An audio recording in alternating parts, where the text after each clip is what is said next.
All right, ladies and gentlemen, welcome to our forum this evening here at the Stride Bank Center. And I know we're passing out cards and pencils and pens for questions. For the first part of our forum is going to be informational about the upcoming school bond election. And Lindy Funk, who's passing amongst you even now, yes, she just gave the sign of victory, she will have cards and pens for everybody. So what will happen is we'll open up, I'll introduce Superintendent Dudley Darrow in just a moment, and then we'll start the first part, which will be to talk about the Enid Public Schools school bond election coming up next week, the ins and outs and what will be accomplished and the cost of that.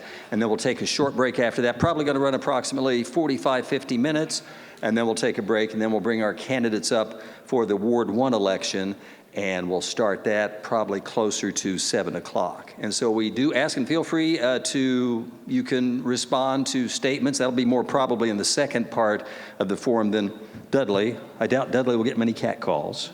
He's a pretty likable guy, so I think this first part will be kind of the undercard, fairly smooth, I think. Want to introduce our media panel, Jeff Funk, the publisher of the Enid News and Eagle, and yes, give him a round of applause. We gray-haired people always like applause, trust me on that. And then we got the young whippersnapper, Colby Calley, the news director from Chisholm Trail Broadcasting. Thank you, brother. We appreciate that. And we've got a lot of other media. I saw Channel 5 is here tonight. We have Mike McNulty, not Mike, anyway, I'm drawing the wrong, but anyway, we've got Non-Doc Media here, and so we've got several folks, and Billy Hefton, my neighbor across the street, so I gotta be nice to him. So anyway, we will start out with talking about the school board, public schools vote next week, and I'd like to introduce Enid Public Schools Superintendent Dudley Darrow. Dudley? Thank you, Frank. Yes, sir.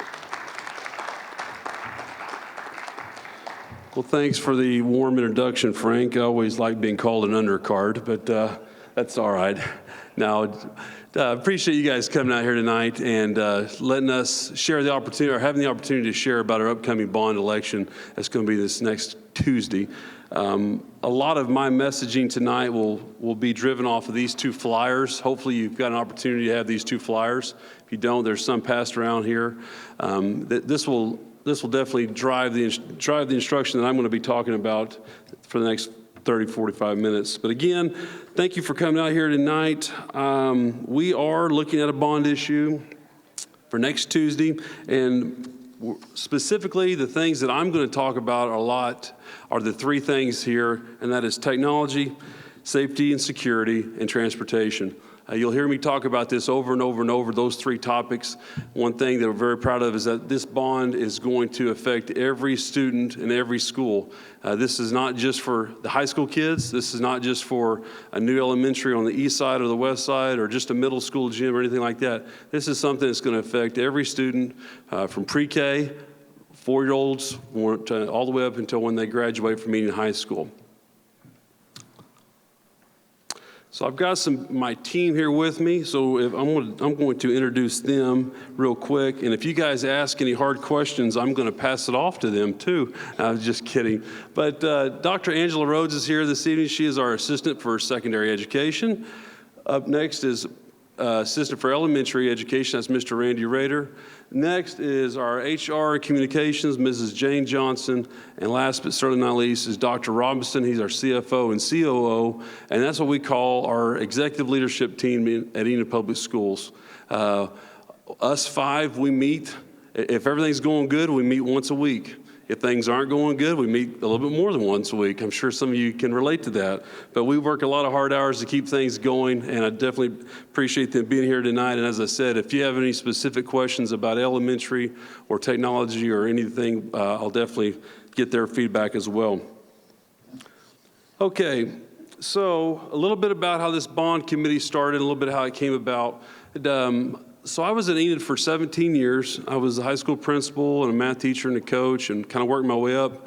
And then I went to Chisholm for 1 year and then decided I got the opportunity to come back. And when I came back, this is one of the things that the board challenged me and our leadership team with was continuing this bond discussion.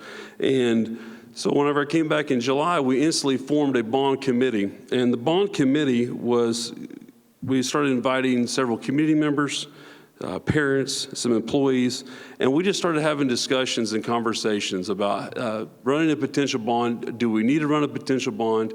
If we do, what areas would it be in? So we just had a lot of discussions and a lot of conversations. We've met monthly. We met in July. We met August, or September, October. We've continued to meet. In fact, we've got a bond meeting tomorrow afternoon at 3:30 tomorrow afternoon. It'll be our last one before the bond election. But it's been a great collaboration. We've had members from the community. We've had staff members from the east side, elementary schools, the west side, high school teachers, elementary coaches, everyone. So it's been a great collaborative feedback from parents, community members.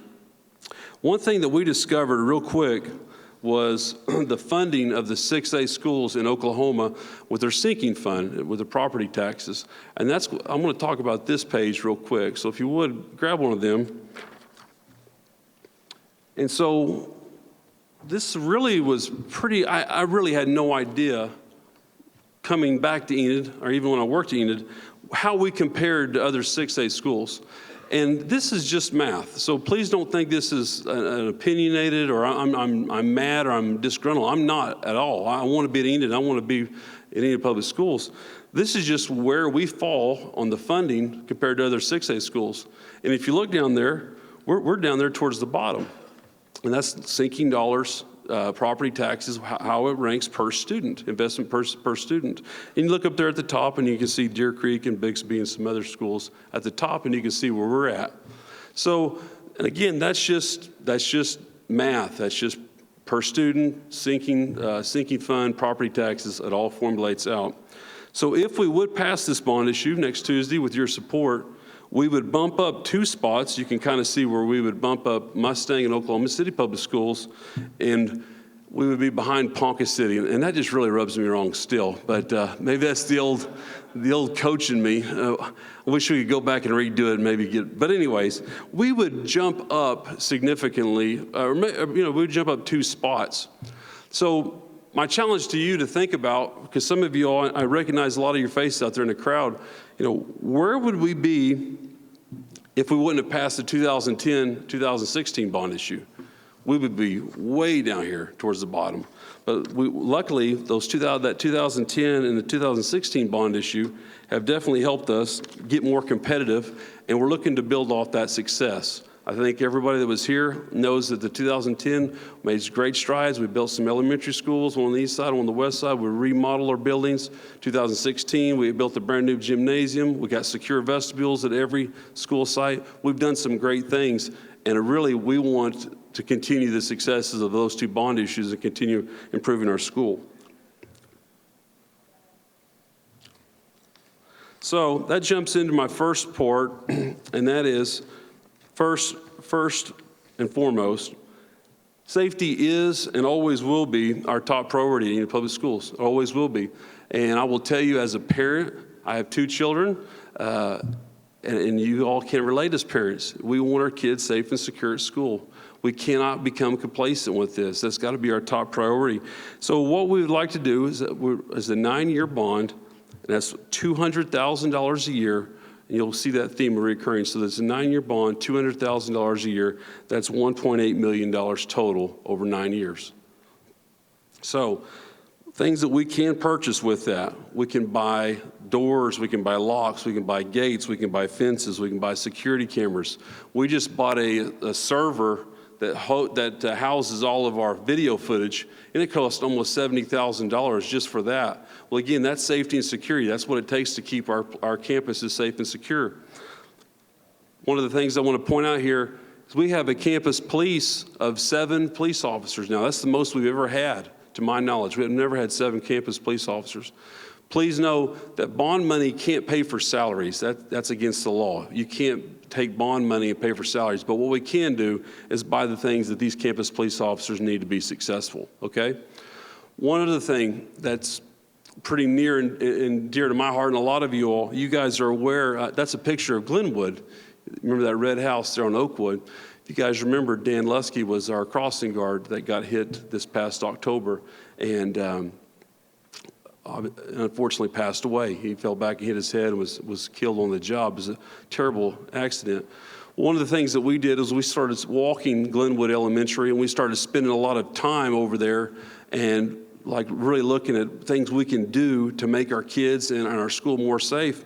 Well, one of the things was there was just a walkway, just a sidewalk that separated the sidewalk from Oakwood.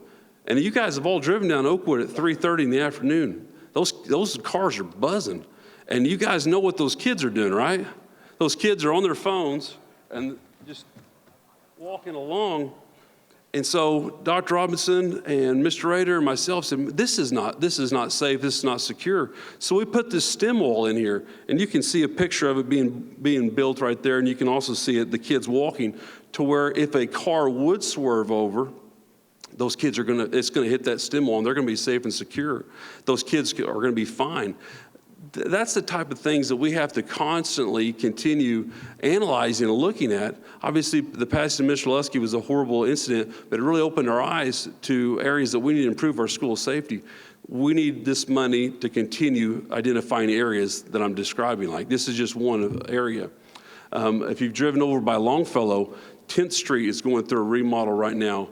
We'd like to do the same thing with that stem wall there, because if you've walked out at Longfellow at dismissal time, again, those kids are looking at their phones, they're not really paying attention, and sometimes that driver may swerve off and we may have a horrible accident. So keeping our kids safe, keeping them secure, that's really our top priority. It is and always will be. My next slide here is a quote from one of the parents that were part of the bond committee, Amy Finnegan. I'd like to read it to you. There's nothing more important to me as a parent than knowing my children are safe while at school. Enid's a wonderful place to live and raise a family, but we can't be complacent. I'm glad Enid Public Schools is making this a priority for our future. And again, as a parent myself, I echo every sentiment that she said here. I want to live in Enid.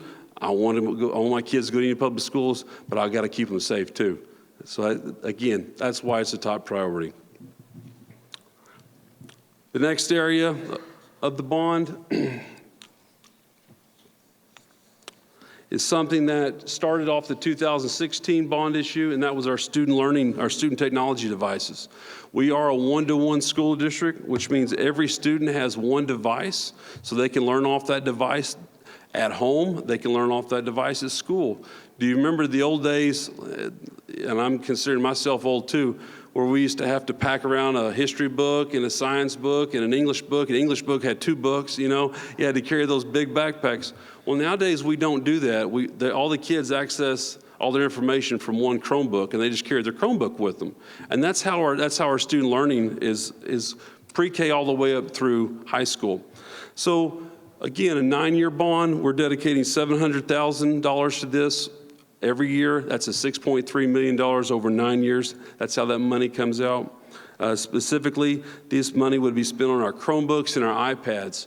iPads for the little kids, because little kids don't always remember their passwords and they don't always remember their logins. So for the pre-K, kindergartners, even up to first graders.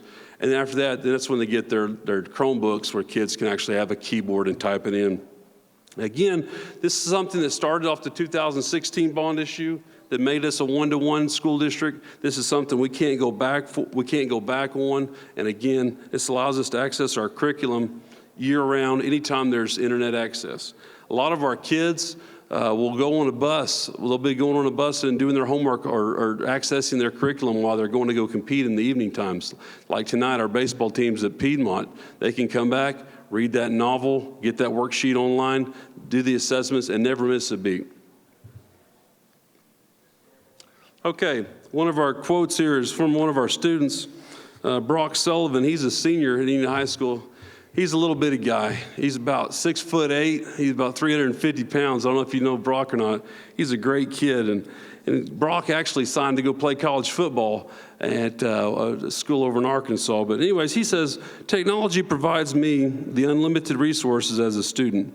When my teachers introduce a new lesson, I can continue to dig deeper and review what I've learned from my Chromebook.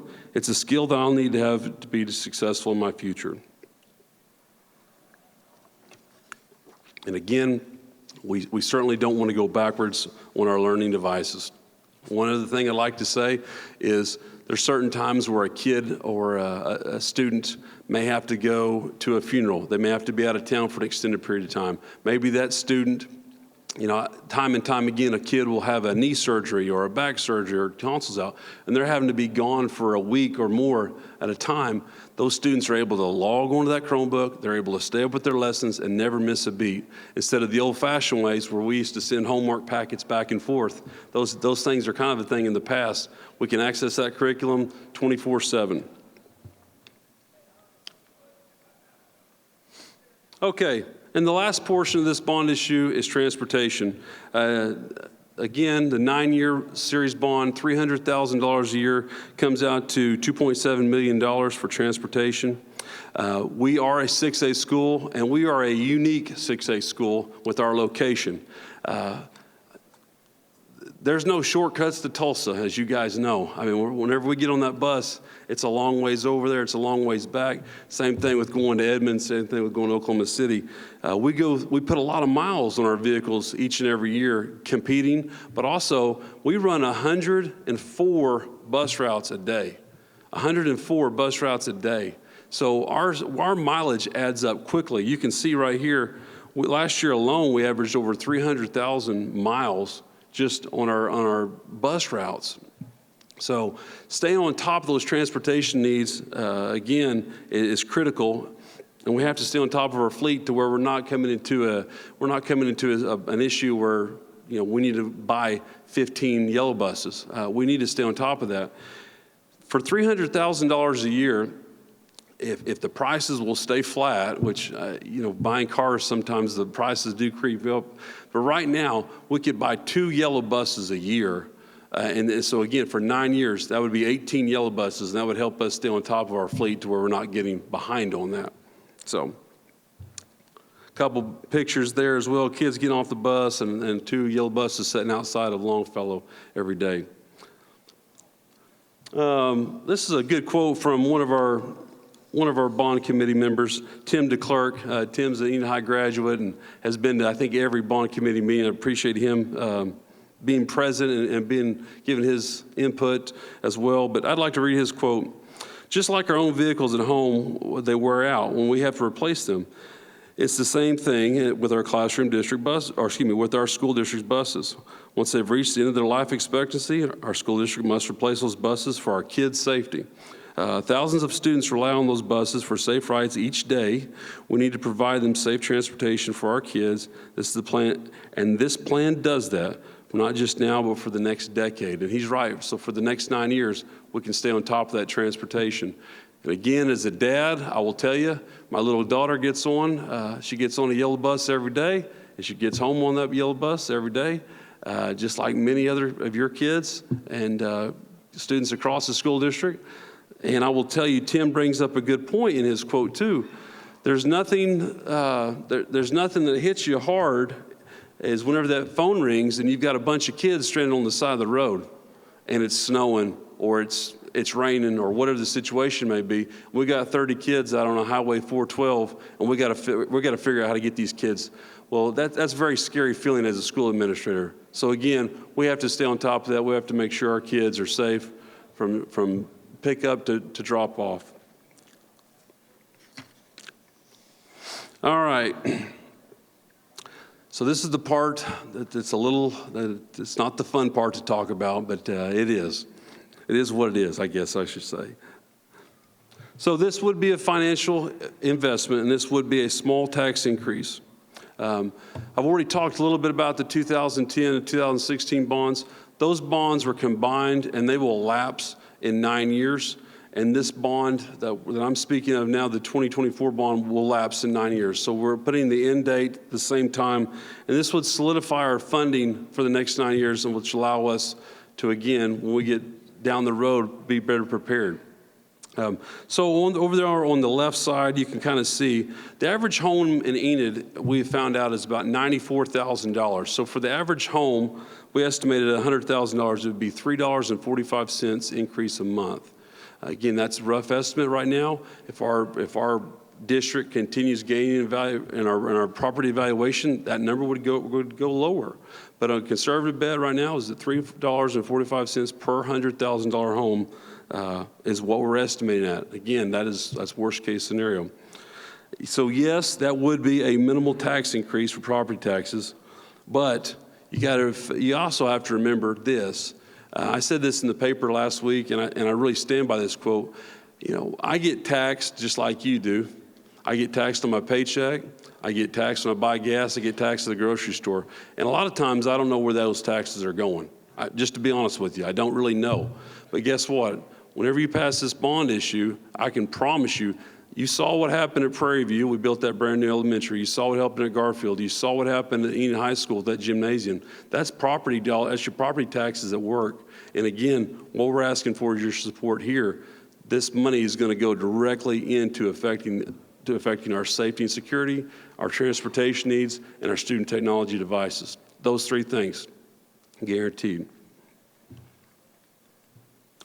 So, one of our campaign slogans that we've started right now is really just trying to encourage our employees, trying to encourage our parents, trying to encourage everyone, our neighbors, everyone in our community. It's called 9 plus 9, or 9 plus 9, excuse me, 9 plus 9. If we feel like if I can get 9 more people plus myself, if I can get 10 people to vote, I don't think we'll have any trouble passing this bond issue.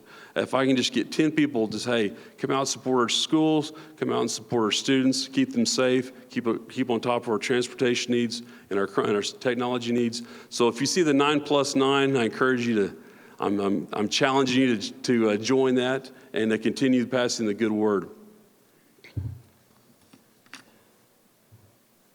And if I haven't said this, but I think you know, early voting is this Thursday and this Friday, and then the actual election day will be obviously Tuesday on August 2nd.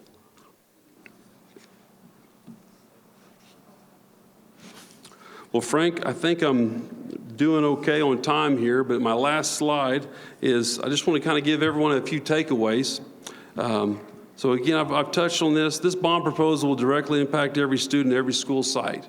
It will affect every kid directly and every school directly. This bond issue will ensure our financial needs for the foreseeable future. And I appreciate your time. I appreciate you coming out here tonight, listening to us, and supporting our students and supporting our school. And I will be happy to answer any questions you guys have for the remaining time. And if I can't, I've got a team here that I'm going to delegate it off to. Dr. Darrell, thank you very much for the information there. I had just a few questions from the audience and a few questions that we had too. You've said previously that the bond issue funds cannot be spent on teachers or other personnel, just for the projects that you outlined there.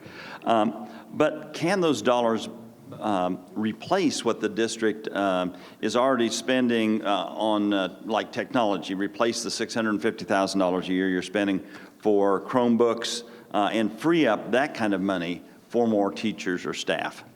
Yeah, absolutely. And I will say this too. I don't think I did a very good job of making this point.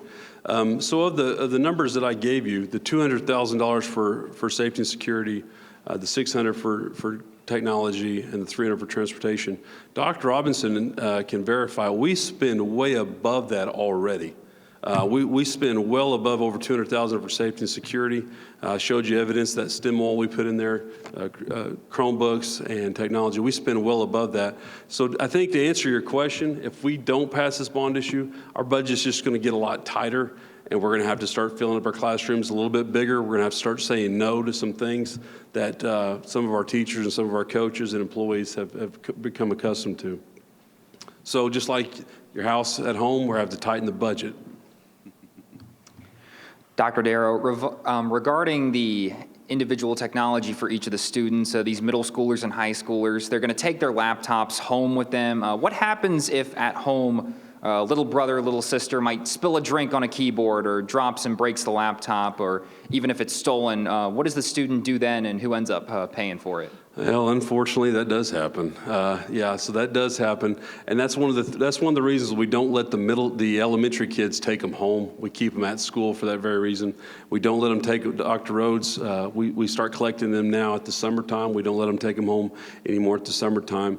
We do have a small warranty process with our devices, and I will tell you, my little daughter Audrey, she scooched her Chromebook off the table and it fell and it broke. And we had to pay the $40 fee to get the insurance warranty to get replaced. So it's very similar to like what we would do whenever we lost an English book. The student would have to come up for that because it is school property and they have to help us replace that. But there is a small warranty. Dr. Robinson, do you want to chime in on that warranty? It's through Trafera, and we can send it off. So. Okay, I nailed it. All right, I like hearing that. One of the interesting aspects of this is that rather than this being a big dollar bond issue, as you have done a couple times in the past decade and a half here, it's broken down into 9 smaller bond issues, $1.2 million a year or so. The question is that will each of these bond issues be paid off in the coming year, or will they be cumulative, that is extending over the 9 years, 1.2 million one year, 2.4 total the next year, and then the tax impact, does that accumulate, or is that $345 a month on a $100,000 home? No, it'll be 1.9 for the next 9 years. That's right. That money will be collected throughout the year and dispersed to us, and that 345 will be consistent. But I think I alluded to this, but so this past year, as the city, Enid Public Schools, our evaluation grew, and it's a really good thing that our evaluation of school district grew. So that number, our millage, would actually go down to help offset that. So that 345 is conservative, and yes, it would be for the next 12 months, or for the next 12 months for the next 9 years. Okay, so did I answer that? It would be cumulative. Then it would be. If it's $41 a year for a $100,000 house, it would be 41 the first year compared to this year. Then it'd be 82 the next year. Yeah. It would accumulate rather than. No. So it would just be $3.45 this month, $3 next month, and then 9 years from now it'd still be $3.45. Okay. Yeah. So it'd be paid off on an annual basis. Okay. Yeah. No, it's not a pyramid or anything like that. No. Okay. Dr. Darrow, if we spend this money on newer upgraded security cameras and door systems, what assurance do we have that there will be like school staff or someone to view those cameras or help visitors kind of get through our, buzz in through the security doors? So what assurances do you have? Is that your question? Basically, yes. Yeah, okay. Well, I want to go back to, in 2016, we made great strides. We have a secure vestibule at every school site. We also have a card reading system to where every visitor has to give their driver's license to keep criminals out of our system, predators. So we are not going backwards on that. That is something that the Board of Education is very proud of, and us as leadership is very proud of. I'd like to also state that the fact that we have 7 campus police officers is a great commitment to our safety and security. One of the things that we're very proud of too, and I'm gonna go back to the campus police officers, I showed you a picture of them earlier. Chief Priest, Officer Jason Priest is our chief. He has assigned them to where they are within 1 minute throughout the day from every school site. So they're not all just stationed at Enid High School. We've got them stationed at the east side, so if there's something at Adams, we've got a police officer within 1 minute from being there. Same thing on the west side at Monroe, McKinley, Prairie View. So again, our commitment will be from our Board of Education and from our administration to ensure it. And again, we've designed it, we've already implemented it, and we're not going to go backwards on it. So going back before COVID, it's incredible how we use that as a time marker. Yeah. But back before COVID, the Enid Public Schools got a big old grant, something like $2 million for technology, to get technology for students. What happened to that money and equipment? Are there more grants available? I'm going to let Dr. Robinson chime in and correct me if I misspeak. That grant was for hotspots to help us for students that did not have hotspots at home. And we do still have students that do not have consistent home internet at their house. And we do struggle with that consistently. But that was a hot spot, and that grant did expire. You cited the state numbers when you talked about the amount of money Enid residents spend on students. What is counted in that $1,219 figure per student? It's our sinking fund and our property taxes. Right. And in the big picture, how much of the cost of teaching, coaching, feeding, and transporting Enid Public School students comes from the state government, the federal government, local taxpayers, or something else? Oh, man. So, all right. What's that? About. Roughly, yeah. Sam, help me out with that one. About 35 from the state. About $100 million budget right now.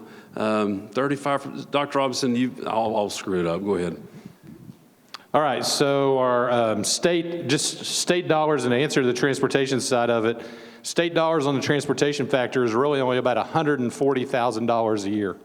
$140,000 won't even buy one brand new yellow bus. When you look at total ad valorem that we collect, not including the sinking fund, not to pay on previous bond packages, our ad valorem collections run about $10 million a year in Enid, and then we're running about $35 million a year in state aid. But that $10 million, that $35 million, that primarily pays salaries. We're running salaries of about $58 million a year. So that leaves very little money in the budget actually for the transportation side of it. Whenever we go, and when we've been buying buses here lately, we've actually been doing a lease purchase, which means we're delaying the payment, just like a car payment essentially is how we've been buying buses. So we do that over a 3-year period. It reduces that overall burden that we have on one fiscal year to make that payment. So we've been kind of spreading that out. If this bond goes through, we may not have to do that as much. We'll have the capital to actually purchase those buses outright, and then if we need to do some lease purchasing down the road, if costs go up, we'll do that. I'll give you an example on buses real quick, since you're kind of asking on budget stuff with transportation. Whenever Jeff was talking about COVID, when COVID hit us, a brand new yellow bus was about $70,000. A brand new yellow bus today is about $145,000. So it's more than doubled in that 4-year period. Our vehicles haven't quite done that, but a lot of them have at the same token. So you have to kind of keep that in mind when we're looking at transportation costs. And our biggest thing is we don't want students going down the road, especially down I-35, going over to Tulsa on 412 on a bus or a vehicle that's not safe. We want students that are going to go on a bus. It's going to be reliable. It's going to get them there, going to get them back. And most importantly, it's one that we all feel really good about. We don't want to buy used buses with 500,000 miles on them already. We want to put them on something new, just like most of us want to drive a new car or a car with less miles on it if we can. So that's the value in what we're doing right now. So let me follow up with another transportation question, since that answer dealt kind of with transportation. The Enid School District is almost all within the Enid city limits, and most of the schools are so-called neighborhood schools. So why does the Enid school system have to bus so many students? I think like 2,500 students? Or it seems like at the elementary school level, at least, the school system could just require parents to carpool, get their kids to school.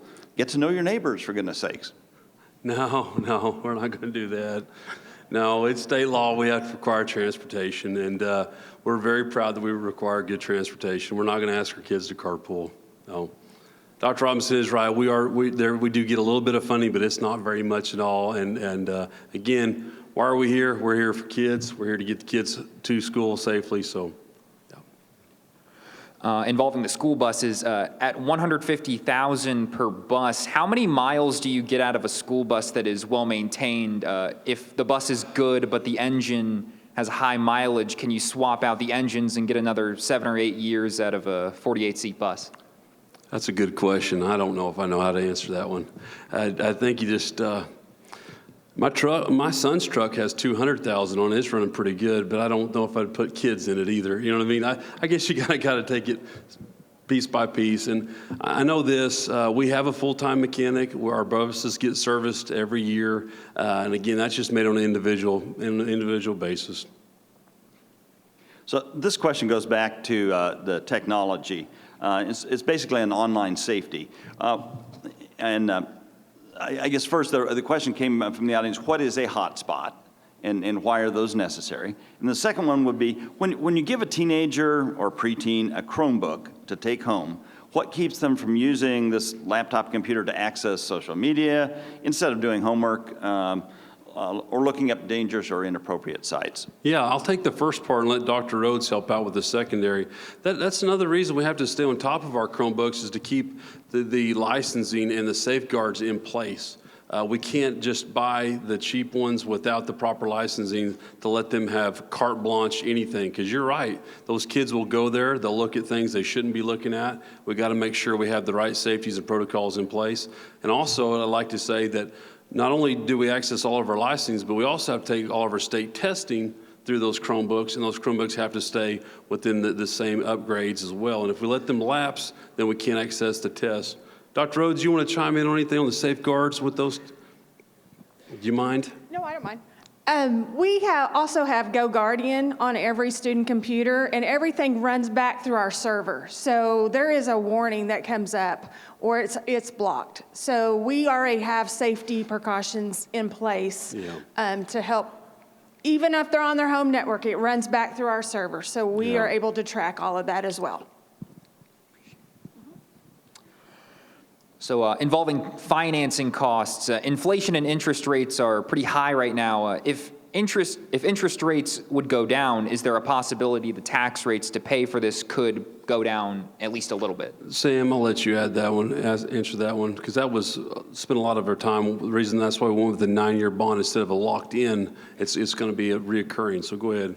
So I want to kind of do this in two parts to answer Jeff's first question on the bond, how the bond really works and does it pyramid on top of itself. We actually issue bonds in 2-year series. So what a 2-year series is like a 2-year loan. So we'll get the money from the bank. In 2 years, we have to repay that, and we're repaying that off of taxes, off of ad valorem. So that's what keeps the millage down, is we're paying back $1.2 million over a 2-year period. You get a much better interest rate on a short-term loan, if so to speak. So that's kind of how that piece works. As property valuations increase, as interest rates go down, which we're all hoping interest rates start to go down a little bit, we're kind of getting a good signal that could happen. As that happens, that 3.45 dollar amount that Dr. Darrow was talking about earlier, that number should also come down. So as you have increasing property valuation, decreasing interest rates, then the overall tax burden back to our community also decreases at the same time. So another point of a 2-year issuance is, instead of getting locked in for 9 years at what interest rates are today, we're actually only going to get locked in at what they are for 2 years. Next year, when we do the next 2-year series on the 1.2, we hope interest rates are a little bit lower, so you get a little bit lower interest rate. So that brings down your millage rate over time, that's a real target value in what we're trying to accomplish. If the interest rates are really, really low, we might look at doing it. We might look at locking it in long term, but since they're so high, that's why we chose not to. Sure. Okay, a question on school safety. How confident are you that the schools are safe? If a crazy person tried to do something horrible like what happened in Uvalde, Texas, do school staff and teachers and students know how to react? And then what do the security officers say that they need that you will or will not be providing at this point? Well, I will tell you, I said it earlier, and I will tell you, nothing keeps me up at night and early mornings more than the safety and security of our kids. It's a tremendous responsibility that's on my shoulders and these people's shoulders each and every day to keep our kids safe. And I really don't care if we win state championship in football, baseball, basketball, cheerleading. I don't care if our kids aren't safe. And so, again, I look at the commitment that we have made by expanding our police officers and dispersing them across to the 7 different dispersing those 7 across our school district to making sure we have quick responders as well if something would ever happen like that. The next thing I'd like to just, I'll talk a little bit about it. I don't want to waste too much time. But we actually trained every staff member, and I mean every staff member went through a run, hide, or fight training this year. I see a couple staff members nodding their heads back there. They went through it. There's a situation where a teacher, and I've been a classroom teacher, geometry teacher, where you need to run. And there's a situation where you need to hide, and there's a situation where you just need to fight. And every situation is a little bit different on that instance that you're talking about. It's horrible to think about. It's horrible to talk about. But we spent a day of training, and I've heard nothing but positive feedback. In fact, we got some national recognition that we dedicated a day of professional development for that very instance, and it was very beneficial. So, Kind of coming down the home stretch here in terms of time, just talking about voting for the issue. Does this bond issue require approval by a simple majority, so just No. over 50%, or super majority or 2/3? that's a great point. That's why I need you all to get out and vote. It is a supermajority, so it's a 60%. 59% will not pass the bond, so it has to be a supermajority of 60% to pass. So mine plus 9 is really why we're pushing to try to get as many people out as possible. Okay, final question, and then we'll segue to the second part of our program this evening. And that is, how does the Enid Public Schools policy on one-on-one technology or total spending on technology compare with that of your peer school districts? So just keeping on just the one-to-one school district, is that what you're, just making sure? Right. Yeah. How does Enid Public Schools spending on technology compare with that of your peer school districts? Extremely comparable. I think, about 2016, 17, 18, everyone started going towards the one-to-one device. Once we hit COVID, we had to go one-to-one. So again, every 6A school across the state is a one-to-one device, and we are too. We're very proud of that, and we just don't want to go backwards on it. So I feel very confident, with that. Very good. Thank you, Dr. Darrow, for standing for questions this Thank evening. you all. We appreciate your time. Please this go evening. vote Tuesday. Thank you for your time. We are going to have a brief transition now while the candidates for City Commission come up to the stage, and then Frank Baker, who is our MC this evening, will be able to get us reset for the second half of our program. We do have, I believe, water and coffee back in the back for anyone who is interested, and thank you for your attendance this evening. And also, we've already gathered quite a few questions for the second part of our forum this evening. But if you have some questions you'd like directed to the candidates, please, we have cards and pens. I believe Lindy Funk has been passing those out. If you don't have them, please hold up your hand and we'll make sure somebody gets them to you. If you want to ask some additional questions and submit to our media panel up here, please do, because we want to hear as much from you as we do from them once we get started with the candidates portion of this forum.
Just a reminder that we are accepting written questions from the audience.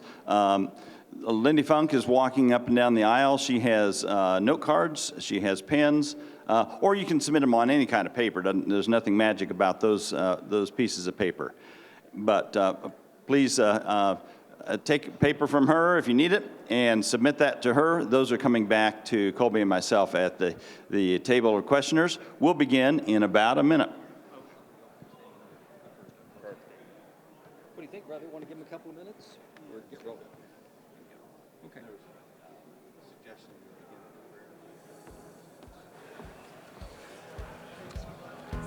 Yeah.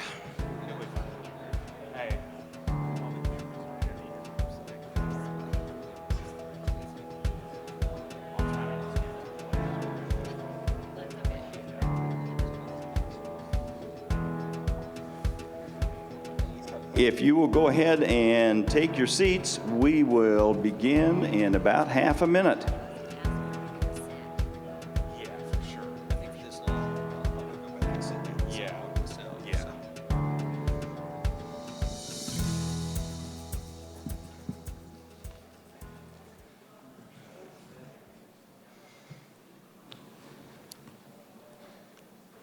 You want to start this one? You can start. All right, well, thank you. I'm still sorting these a little bit.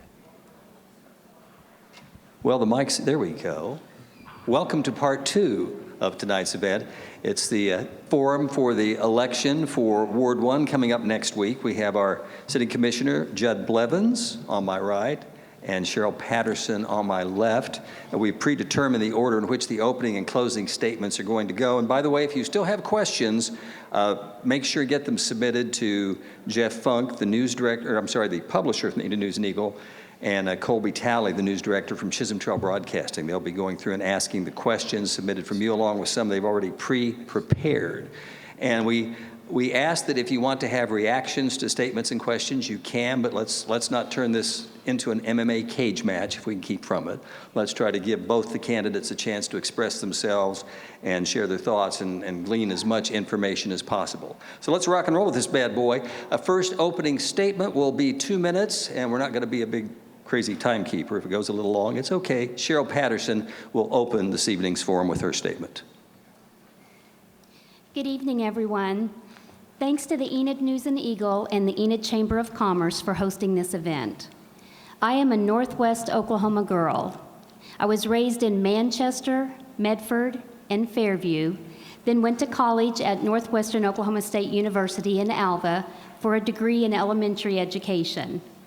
Enid has always been the hub of Northwest Oklahoma, and growing up, I always dreamed of living here. 40 years ago, I chose to make Enid my forever home.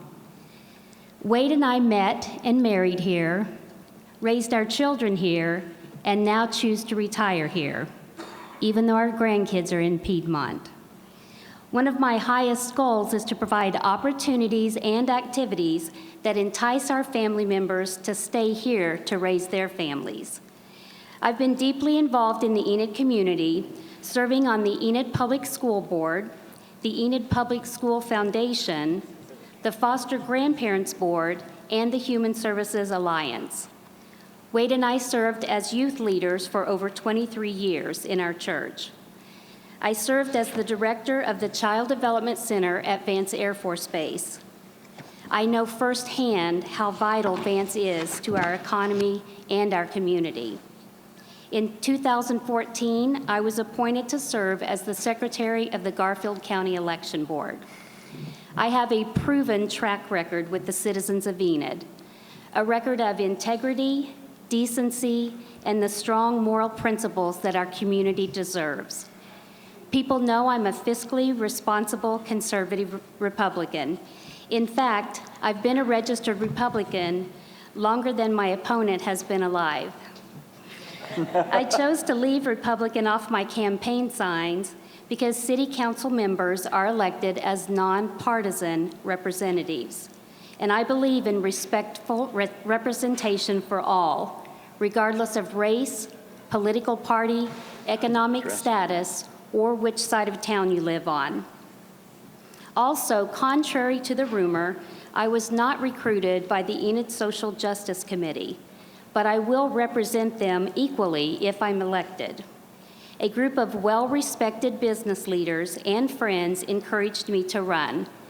I had considered running in the 2 previous elections, but the timing just wasn't right. With the recent national attention on my opponent's past involvement with a white nationalist group, I felt it was time to step forward. His inability to clearly state that he is no longer affiliated with those groups creates a sense of mistrust for the people that he would be representing. It's time to restore our reputation, return to civility, and revive the Enid community spirit. Thank you for your consideration. All right, thank you, Cheryl.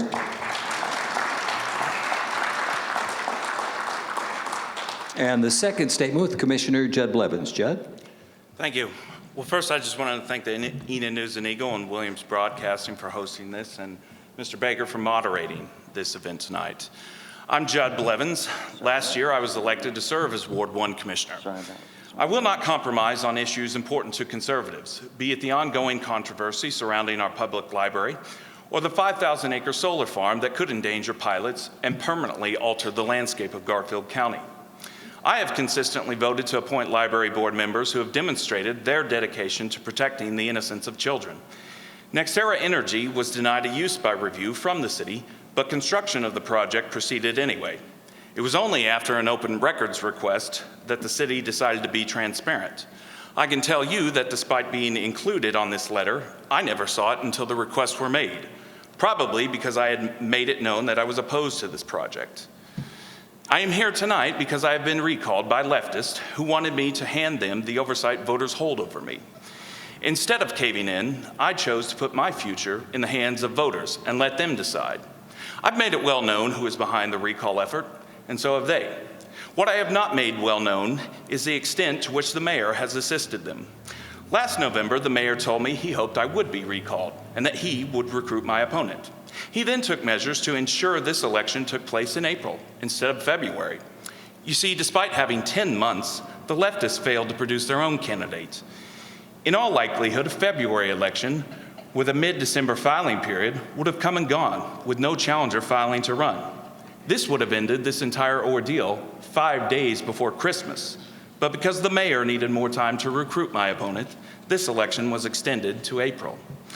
The mayor of Enid wants politics as usual, and I don't fit into his plan. Yes, Enid does matter, but Enid's future and Enid's children matter the most. I ask for your vote again, or for the first time on April 2nd.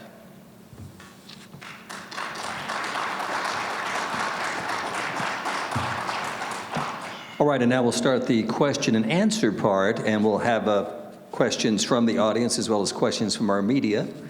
Jeff Funk, we'll start with you, and since Cheryl took the first opening statement, first question will go to Judd, and some of these questions will be for both of you. Some probably will be addressed to just individual candidates. I think that's what you guys said might happen with some of the questions. Yes, we'll address the question first to a specific candidate and then allow the other candidate to respond.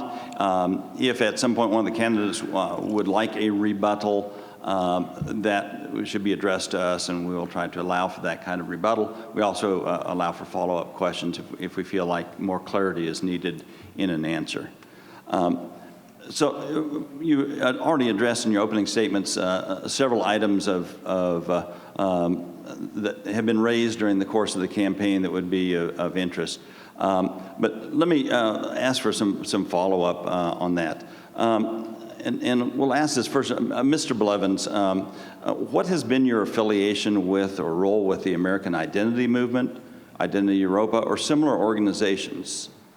Right off the bat. Well, those organizations no longer exist. And I think that this election is really about the next 3 years of this city, not about organizations that disbanded 5 years ago. Now, if speaking out against what was being done to this country, what is continuing to being done to this country is a crime, then I would gladly plead guilty to that. what were you trying to achieve, or what was your purpose in those Bringing attention to affiliations? the same issues that got Donald Trump elected in 2016, securing America's borders, reforming our legal immigration system, and frankly, pushing back on this anti-white hatred that is so common in media and entertainment. Thank you.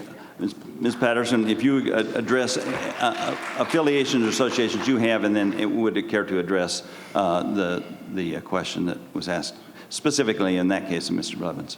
Okay, and would you repeat the question? I heard the clapping and I couldn't hardly hear what you were saying. Okay. I had asked Mr. Blevins what has been his affiliation with or role with the American Identity Movement or Identity Europa or similar organizations, because as he noted, those organizations do not currently exist.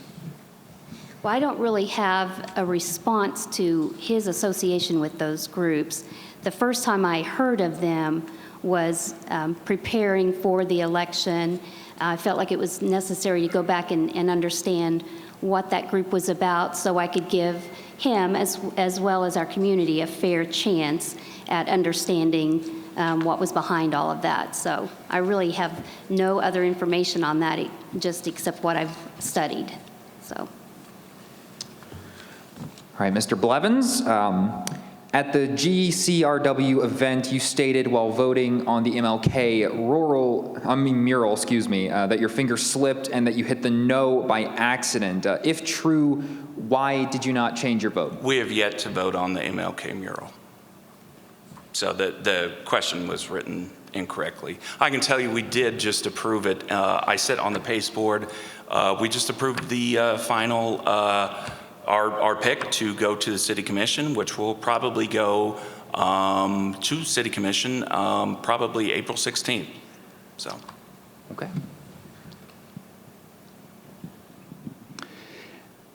Address this first, Ms. Patterson.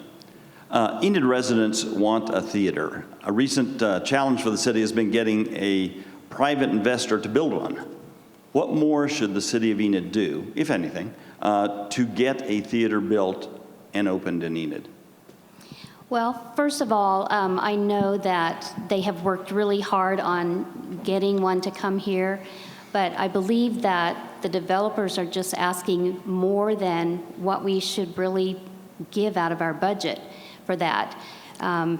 I believe in enticements, but there does come a point where you're giving away too much, and if they want to be here, then they should just be here for the community.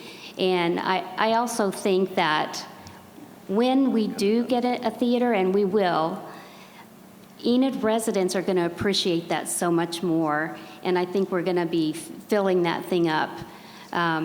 In the past, I believe we have taken some things for granted, such as our JCPenney store and our mall, and I really feel like, again, once we get those type of things back, we'll appreciate it a lot more.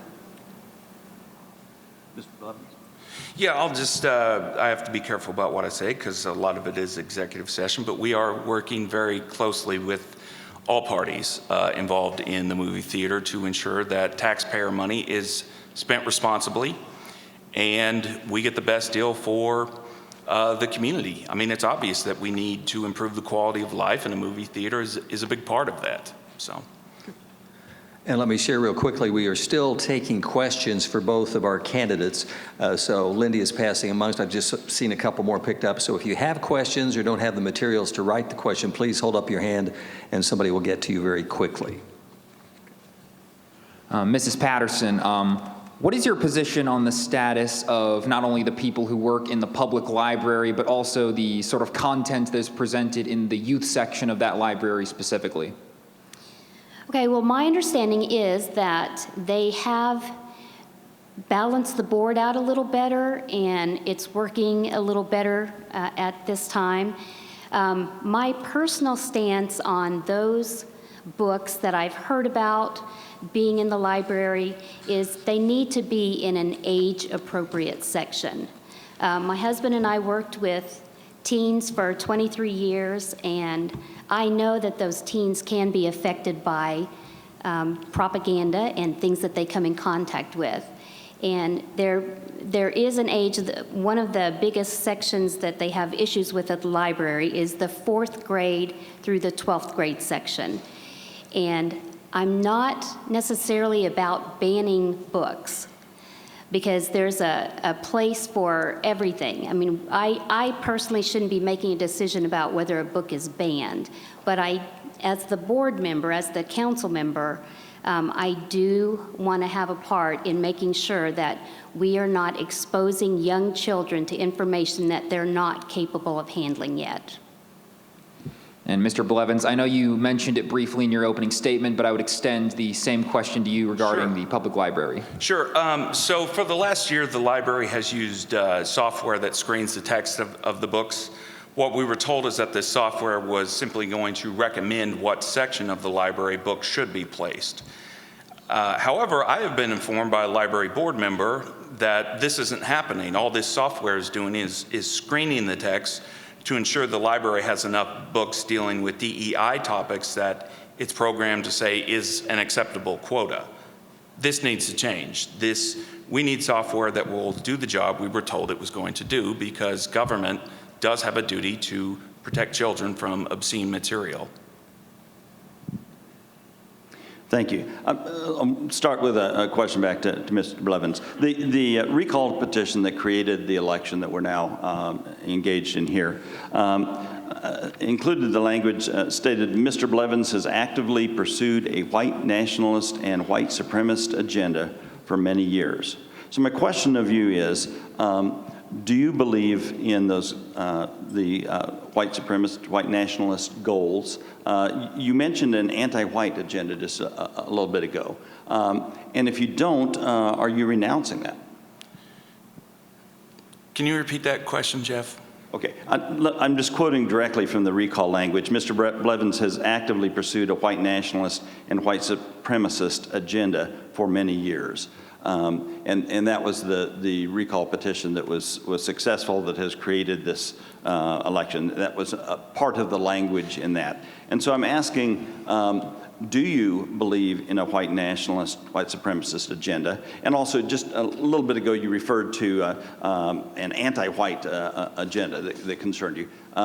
Would you address that race issue, and particularly the white nationalist, white supremacist? Sure. Well, concern? as I said on November 21st, I am opposed to all forms of racial hate and racial discrimination. I will say regarding the recall petition, that was their opinion that I had been pursuing these activities for years. But what's undeniable is the fact that in this recall petition was a lie that said that all these allegations of my past came out only after the election, as though I'd pulled a fast one on voters. That was a lie. That article came out before the election. But I think the people who went out and collected signatures knew that they just couldn't say, well, we don't like how the people voted, and we demand they do it again. Are you renouncing a white nationalist or white supremacist agenda? I can't renounce things that I never was. But again, I'm opposed to all forms of racial hate and racial discrimination. I've never identified as a white nationalist or a white supremacist. Mrs. Patterson, would you address the racial hatred issue and Well, I can only address it from my perspective because I'm not Mr. Blevins. We know that there is some racial undertones in our country. I don't necessarily believe that it's as big as some people tout, but it is there, and I can say from reading articles that there have been some statements by Mr. Blevins, specifically about Native Americans, and my husband and my children and grandchildren are Cherokee Indians. So those affected us personally, and so I know that there has been a racial bias. I'm not saying that people can't change, and I pray that anybody who has that racial type bias would check their heart and come to Jesus, so to speak. So again, from my perspective, I have always grown up in a family where we didn't talk about color of skin. It was always, that's a person, they have a heart, they have feelings, they have a mama. And my mama heart always reached out to anyone regardless of any skin color or economic status. So that's from my perspective. Mr. Blevins, there have been some points in your campaign where you've referenced quote-unquote weak Republicans. Just take a moment to kind of expound on what you mean by weak Republican. Sure. A weak Republican to me is someone who consistently sells out his own voters for the sake of expediency, or makes deals that he thinks are going to be aligned with what his voters want, but they're not at all. But then he or she has the audacity to come back and beg for their votes. And I'll give you a specific example. Senator James Lankford is a weak Republican. I've got no problem calling a United States Senator that. The border deal that he proposed is an insult to every single American. It does not solve the border at all. That's a weak Republican, in my opinion. Okay, and Mrs. Patterson, on February 9th at the Garfield County Republican Women's Club lunch, you described yourself as, quote, a weak Republican, or at least this is what this card says. Just take a second to explain what you meant by that, if that is indeed what you said.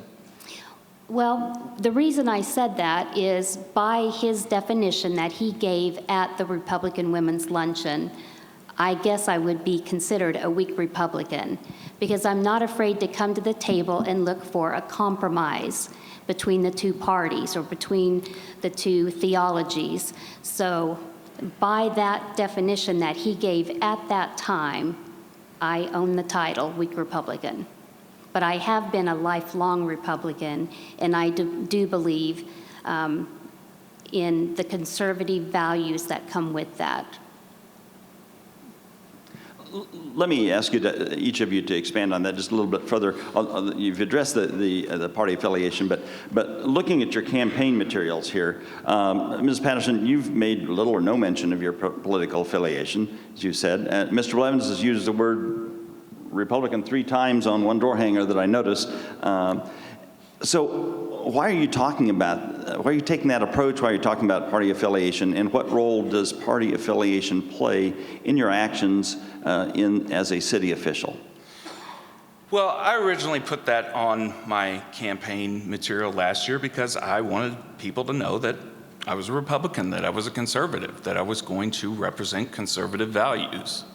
I thought it was a good strategy. It turns out it was. And frankly, I want to make it known that I'm conservative, and I will vote for, when it comes to appointments, I'm going to vote for the conservatives. I'm going to vote in a conservative way. I want the community, my constituents, to know that so that they can hold me accountable to those things. Okay, and from my point of view, people that know me already know that I'm a conservative person. I have friends and family members that are from the other side of the aisle, and I work well with them. And I believe in the character of a person, and maybe political party comes way down the line. But at this point in my life, I'm a big person of compromise and agreement and a peaceful world that we can all live together in. So this is a question for both candidates. I will extend it to Mrs. Patterson first. Just take a moment to explain why a black person or a person of color would vote for you. Well, I hope they would vote for me because of my track record and because of my character. And if you don't know anything about that, I hope you could ask a neighbor or somebody that you work with. Being in Enid for 40 years, I'm pretty sure that I've met most of the population, taught a lot of CPR and first aid classes, and met a lot of people that way. And I hope just by my actions that they would recognize that I'm a fair-minded, reasonable person, and that's why they would vote for me. And Mr. Blevins, I'd extend the same question to you. After I took office, the first person that I served with that really took a liking to me, that wanted to get to know me more than just, in the hour that we have in a study session and hour or so in a meeting, was Commissioner Norwood. And he reached out to me and said, let's get together, let's have lunch. I really want to get to know you. And we had lunch and we talked about life and the state of our country and everything like that. And he said, you know, Judd, I really respect you for sticking it out. And I truly do believe that you are a changed man, that you are who you say you are, and that you love Jesus Christ. And that meant a lot to me. And Commissioner Norwood has taken a lot of criticism from friends and family and neighbors and associates, but he said it himself. He doesn't have any regrets about what he's done. Mr. Blevins, much has been written and said about your participation in the Unite the Right rally in Charlottesville, Virginia. So my question is, why were you at the Unite the Right rally in Charlottesville? Are you glad you participated there or not? What were you seeking to accomplish there? What did you do? Because I felt it was important to protest the removal of statues of American soldiers, of American figures, that if they remove statues of men who fought in the Civil War, they'll move on to whoever they want. Defending, protecting, protesting against the removal of historical Americans is important to me. It's our history, it's our heritage, it's who we are. As the rally evolved, there were moments of violence, or actually a fatality involved in the rally as well. Were there ever moments when you were at Charlottesville that you regretted your presence there, or that you backed away from the message that was being communicated by the majority of the protesters? I don't think I'll ever feel nostalgic about that day. So that's my answer. Nostalgia was not necessarily emotion. And one day in Virginia 5 years ago is not really, or 7 years ago at this point, is not really relevant to the next 3 years in Enid. Okay. Hate is a powerful emotion. That was one of the questions submitted. And do you feel the hatred got out of control in the rally that you participated in? I was not a part of any sort of violent outrage that day. I wasn't really witness to a whole lot, so I can't comment on that. Okay. Thank you. And those were directed really specifically to you because of your background. Ms. Patterson, did you have any response? Only that Wade and I actually were at a conference in Virginia, in Charlottesville, the next week, and the emotions were still very raw. And I don't believe that we should resort to violence in situations like that. There's other ways we can make our voices be heard. Mrs. Patterson,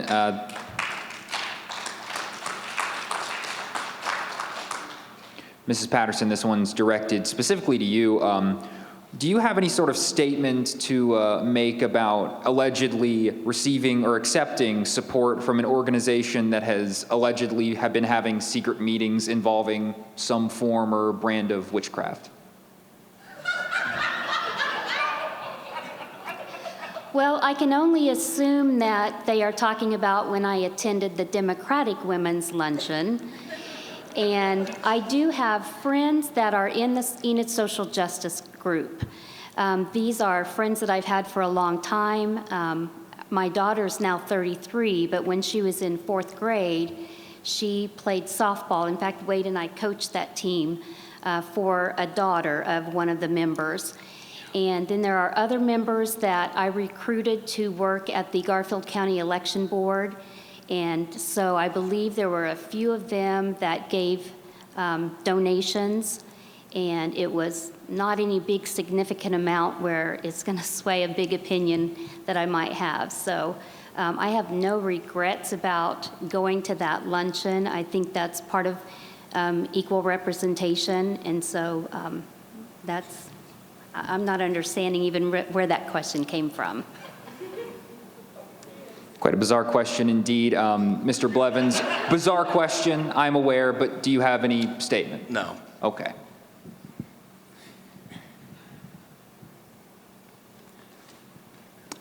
A lot has been written nationally about this city commission race, rather unusual. Let me read Mr. Blevins from some of the Huffington Post allegations, although not exclusive to that. And just if you can respond to these individual statements in their writing. Have you, in online posts, used the pseudonym Conway? I think we need to start asking questions about the future of Enid. I don't think the questions that have been asked so far help anybody who is undecided at this point. Okay, I think there are concerns about your background and your beliefs and what you believe today. Those. And what you believe today. Have you expressed admiration for certain policies of Adolf Hitler? No. Did you at any time operate the Twitter account Abolish Journalism? No. Okay. And had you written under the pseudonym Conway? No. Okay.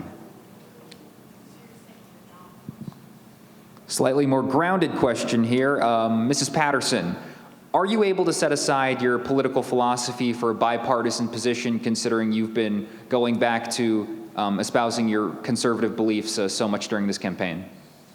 Absolutely. As the Garfield County Election Board, and actually prior to that, I always considered myself to be an indolib Republican, because you have to be considerate of everyone's voices. Everyone thinks their voice is important. And so I was always able to represent at that election board all viewpoints and be respectful and listen to all those viewpoints. And I think I did a good job as the election board secretary. In fact, I had a lot of people say later on they didn't even know I was a Republican. So I think that's fine that they didn't know that. Because in that particular job, it was not important, as it is not important in this job as a city council person. Okay, and Mr. Blevins, same question for you. Of course, you being a conservative as well, are you able to set aside your political philosophy for a bipartisan position? Sure, if it's a solution that's best for the residents of Enid, if it's in line with the wishes of the majority of my constituents, absolutely. Mr. Blevins, you addressed a little bit of this earlier, but let me be a little more precise in the question. This deals with the solar energy project. What additional role or actions should the city of Enid take in connection with the solar energy and battery storage project that NextEra is planning to build just southeast of Enid in Garfield County? What additional roles or actions? Yeah, would you start that? Yeah, please. Well, the argument that the city cannot do anything because this is being done on private property outside the city limits is false. Let me give you an example. The city just 2 weeks ago won a hearing with the Oklahoma Corporation Commission against Apex Energy. Apex Energy sought to construct a saltwater well within 1 mile of our city's water source. Now, this well was to be built on private property outside the city limits.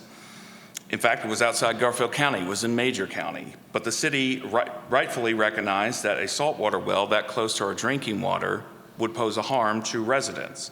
And so there is precedent that the city will take when a project poses a threat to the city. And I firmly believe that this 5,000-acre solar complex will pose multiple threats to the city, to the county, and to the residents of both.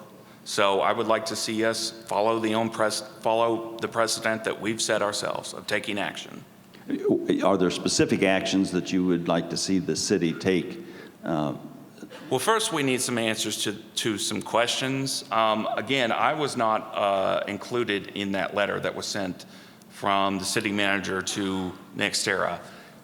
I would like to know, NextEra has attorneys themselves. Why didn't their attorneys find out that they didn't need a use for review? Why then did the city just give that away? We just gave the house away. What was the genesis? Who asked us to review that? If I were the mayor, I'd refuse to do that because I would let NextEra do it themselves. Ms. Ms. Patterson, same question. What additional role or actions should the city of Enid have taken or take looking forward in connection with a solar energy and battery storage project that next year is proposed? Well, first of all, I have not been on the city council. I haven't been in the study sessions or been in those meetings where they talk about this stuff. So I don't know that I have a good basis for my answer, except that when somebody found out that I had announced my candidacy, a friend came to me and wanted to know what I knew about the solar farm. And so my husband and I pulled up some information online and studied that and got back to her with information that we found. I do believe there is some fear-mongering, but I also understand if that was in my backyard, I'd be fighting too. So I get the emotion that's behind the movement to stop the solar farm. I have a wheat field out my back gate, and I love looking out at the wheat field. Canola one year, not so good. It was pretty, but it smelled like dirty socks. So I get that. However, my understanding is that it went through the proper channels, and we have to give credence to the fact that the people that will have the solar panels on their land, they also have rights to use their land like they see fit.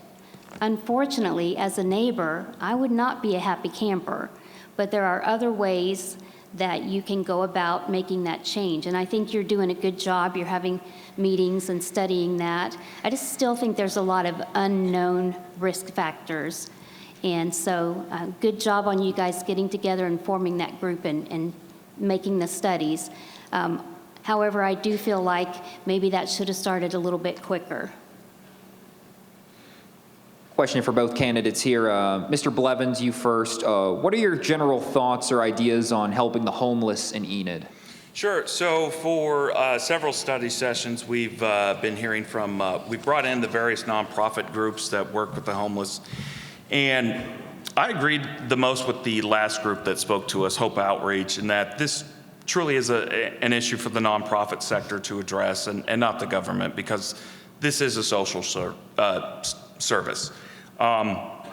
We certainly do need to have our police be prepared to handle those situations with the homeless should they arrive. And so I would like to see us dedicate the same amount of time in our study sessions to learn what we can do to get our police and fire departments, as well as our 911 responders, fully staffed again.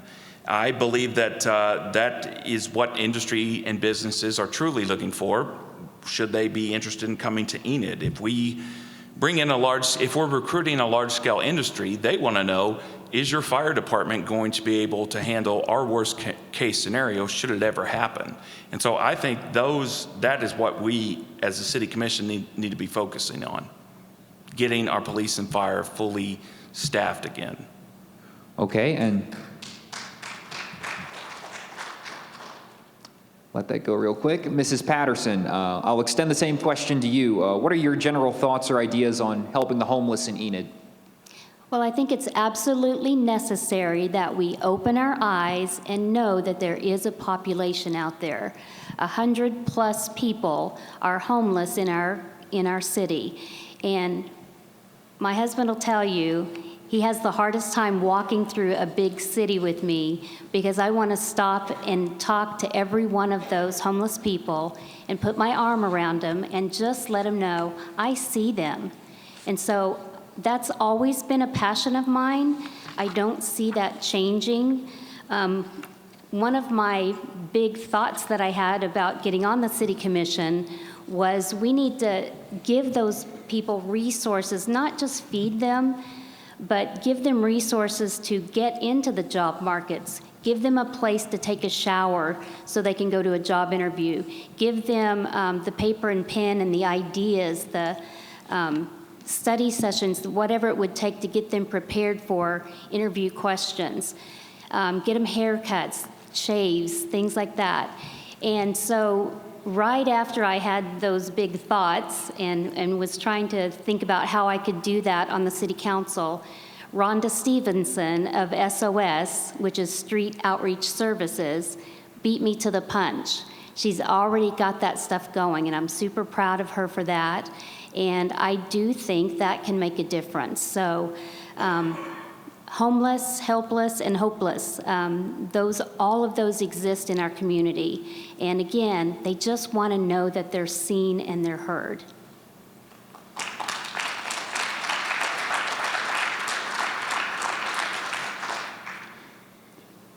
We started touching on this in a prior question on the solar energy project, but part of what city government deals with boils down to personal liberty versus the common good. I like to park several old vehicles on my yard, and I work gradually at tearing them apart or repairing them. My neighbor doesn't like my having car parts all over. It's unsightly. In his opinion, he considers it a safety risk. But it's my property. I can do what I want. Or for years, I've had an open field in my back of my house, just referred to one. Now, somebody has bought the lot along that collector street and wants to build yet another car wash or a dollar store there. That noise and blowing trash will hurt my property value.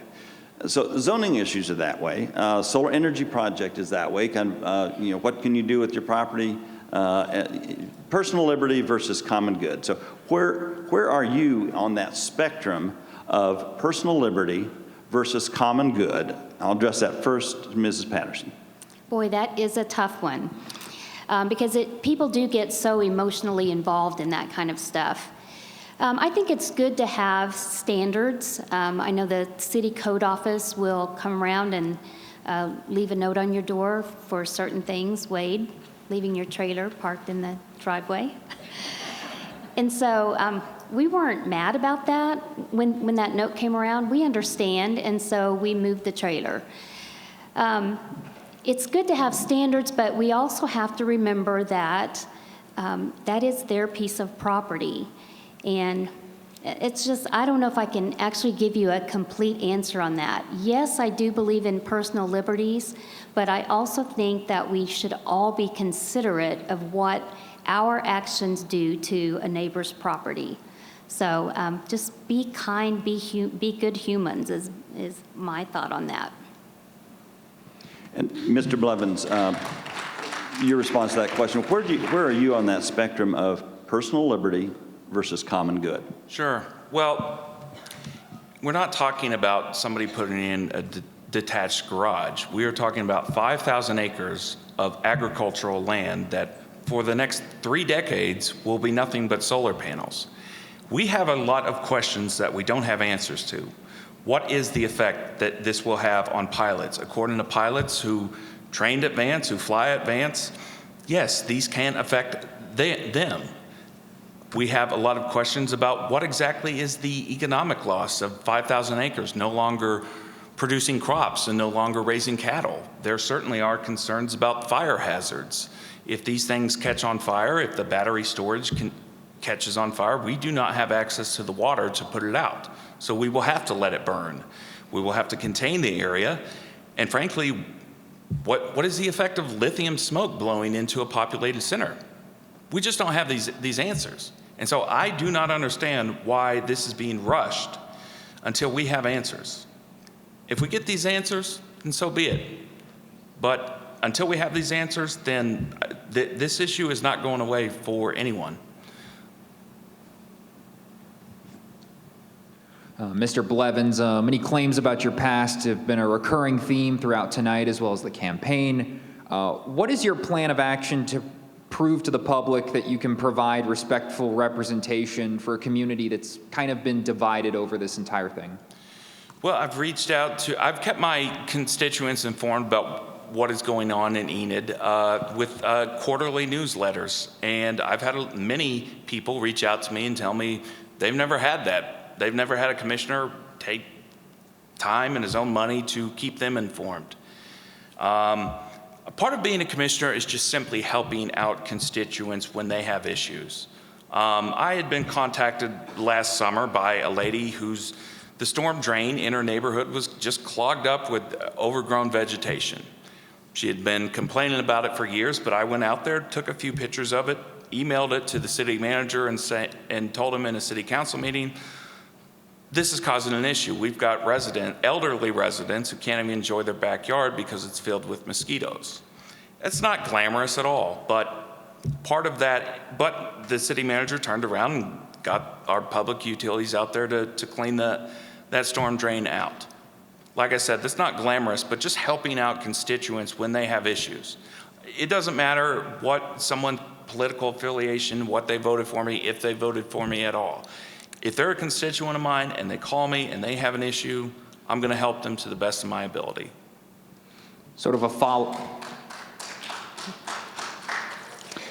follow-up question in a similar vein. What do you say to the idea about some businesses that would otherwise want their business involved in Enid that could potentially be scared off as a result of having a Ward 1 commissioner that has been involved in all these things in their past? I completely reject that premise entirely. Business leaders, people who are serious about starting businesses, they don't make decisions like children do. They're interested in can they provide a service that will turn a profit for them. That at the end of the day. So I reject that premise at all. Mrs. Patterson, do you have any response to the answers to those questions? Well, I do believe that when companies are coming to our community to spend millions and billions of dollars sometimes, that they are going to check into all kinds of issues, quality of life issues, the government, the city police force and the fire departments. All of that's going to be important, as well as our economic standing. Is our infrastructure in place to accept those large companies? And so I believe when they Google Enid, city government, if they were to come upon these past articles, I believe that could be a difference maker. So.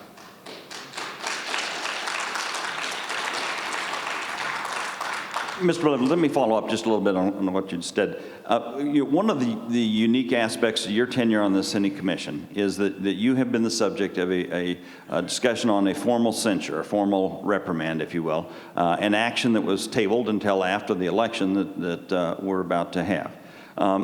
Will you, for voters, as the resolution for censure asked, condemn white nationalism, white supremacy, neo-Nazi beliefs and behaviors, and alt-right activities and groups? Look, I said I reject all forms of racial hate and racial discrimination, but I'm not going to play this game where I take things that the media says are problems from America's past that are no longer problems today and pretend like they're serious issues. They're not. I don't care what the FBI says. I don't care what the White House says. These are not issues to Enid residents. They're not issues to American citizens. And if I get censured for that, so be it. Mrs. Patterson, any response on the issues on censure? Maybe I can phrase this a little bit differently and more broadly. The public reaction to the discussion of these issues that we've talked about in the censure, the white nationalism, white supremacy, neo-Nazi beliefs and behaviors, alt-right activities, and I'm kind of quoting from the censure, frankly has made it sometimes uncomfortable for the leadership of Vance Air Force Base or others sitting at the commission table to be present in those meetings. Yet Vance is a huge part of our city's economy. How would you address that concern that they're uncomfortable with the expressions of these sentiments at city commission meetings? Well, I would encourage them to encourage their people to get out and vote on April 2nd.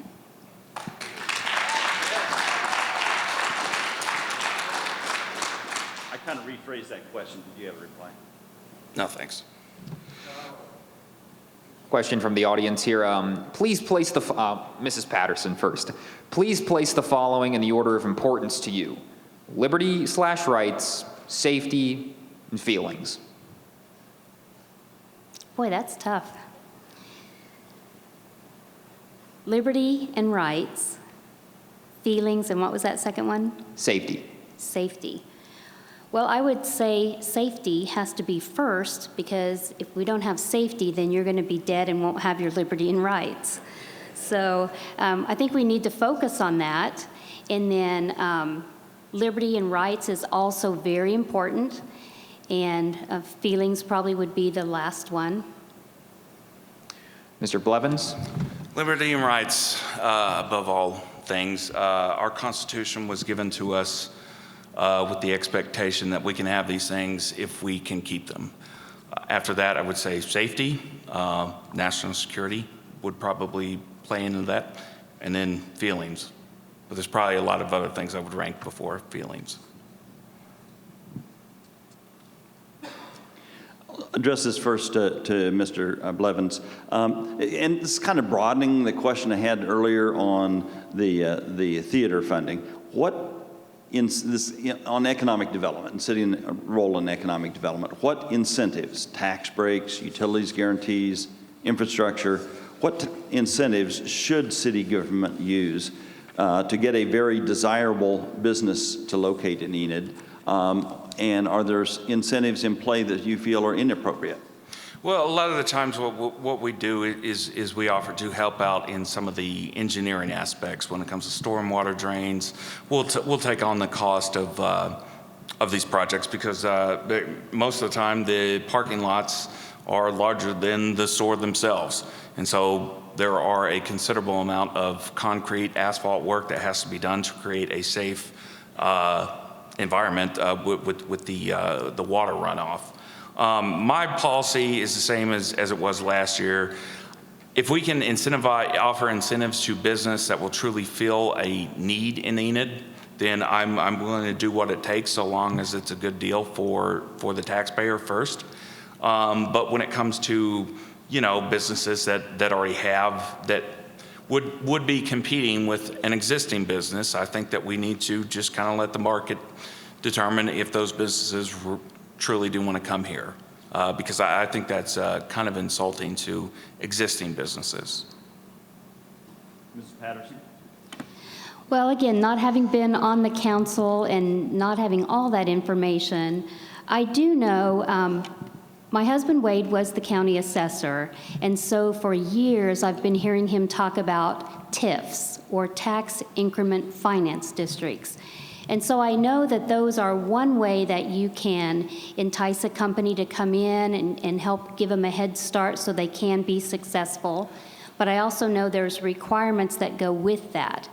Number of jobs that might be created, the median income of those jobs, so that we can expect to get a good buy with our tax dollars. And so I do think that TIFs can be a good way. We always have to be thinking about the infrastructure above and below the ground.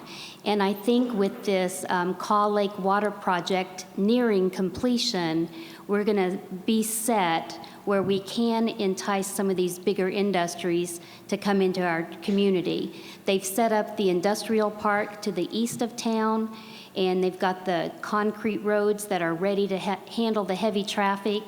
And so I think that our city council members have all been doing a good job of creating an environment that welcomes these big entities to come in.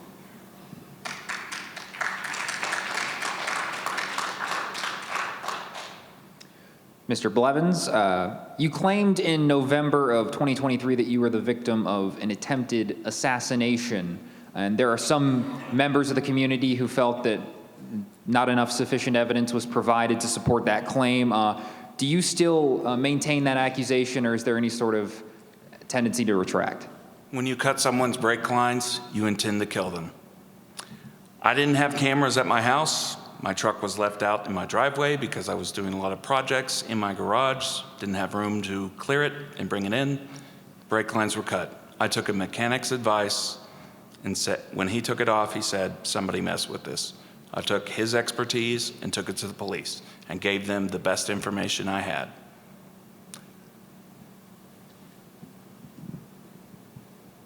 And there's been no change in that situation? No, because all the Enid police had to work with was the footage from where I parked on Saturday, but in all likelihood, they were cut overnight at my house, in which I had no cameras, so the police couldn't work with that. Mr. Blevins, it's been said that by a supporter that you have not one racist bone in your body. Others have described you as racist, sexist, and anti-gay. What do you believe on the issues of equal justice for all, including LGBTQ people, even Jewish children or minorities?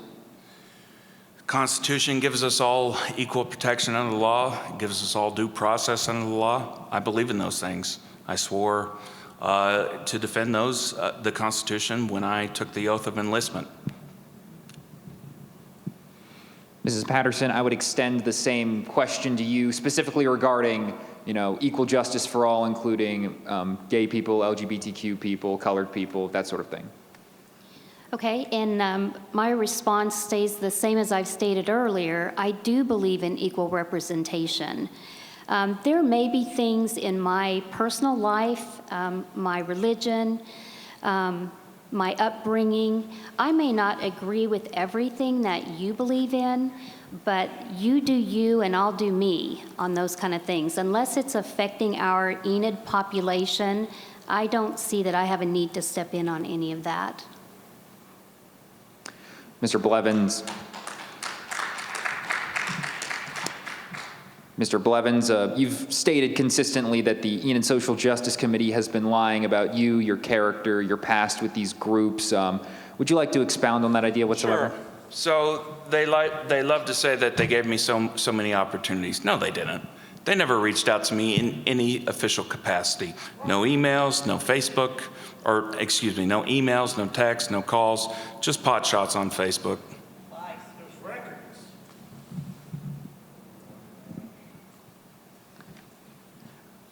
Another question submitted to you. Why would one of your biggest campaign financial supporters, this would be the campaign a year ago, who resides in Texas, donate the odd amount of $1,944 to your campaign for city council?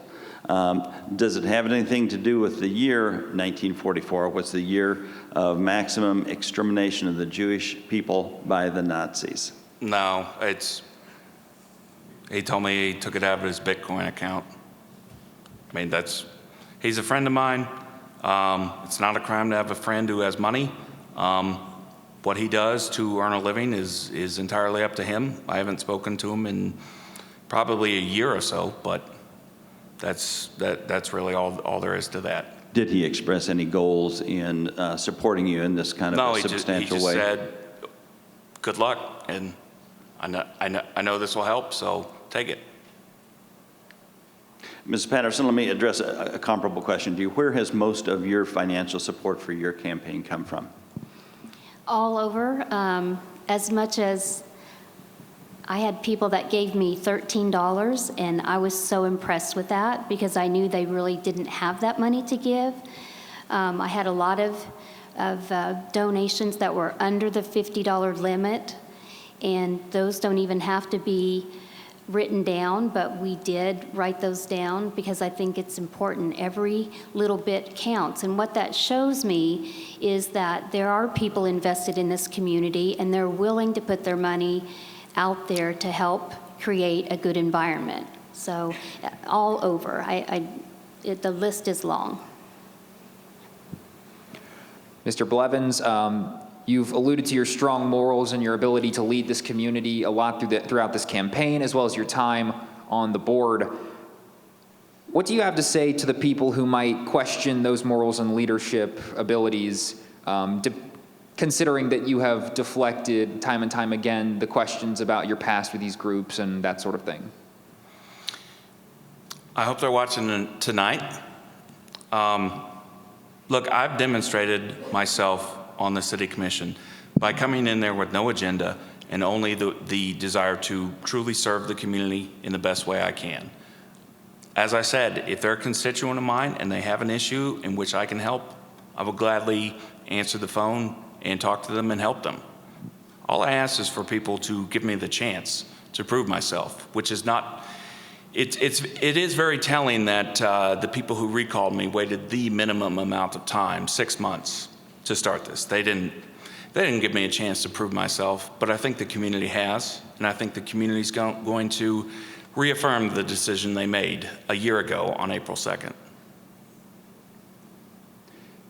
Let me ask a question here related to a decision that will be coming in the not too distant future. I'm not sure after the election far enough or not, but let's want to talk about event center funding, funding for the building that we're sitting in right now. The City of Enid owns and contracts out operations of the Stride Bank Center here, both the former conference center where we are now and the adjacent event center. Operations of the center require ongoing financial support from the city.